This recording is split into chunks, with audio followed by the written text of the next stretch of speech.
जो चीज रोटेट करती है, अगर उसकी एक साइड पर हमें वेट बांधना पड़ जाए या एक तरफ उसके वेट ज्यादा हो, अगर उसे हम उसी तरह रोटेट करने की कोशिश करें तो बहुत तबाहकुन वाइब्रेशन पैदा होती है, आमतौर पर चीजें टूट जाती है। वाइब्रेशन को रोकने के लिए काउंटर वेट बांध दिया जाता है, तो नतीजा ये है कि वो उसी रफ्तार से घूम तो रही होती है चीज, लेकिन वाइब्रेशन नहीं पैदा होती। ये इंजीनियरिंग का एक असूल है, उसको इंजीनियरिंग की जुबान में हम काउंटर वेट कहते हैं।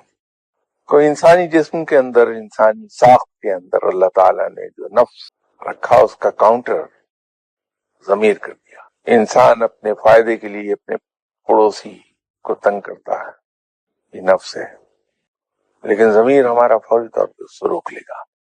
दर हकीकत ज़मीर हमें सीधी राह पे रखने में मददगार होता है।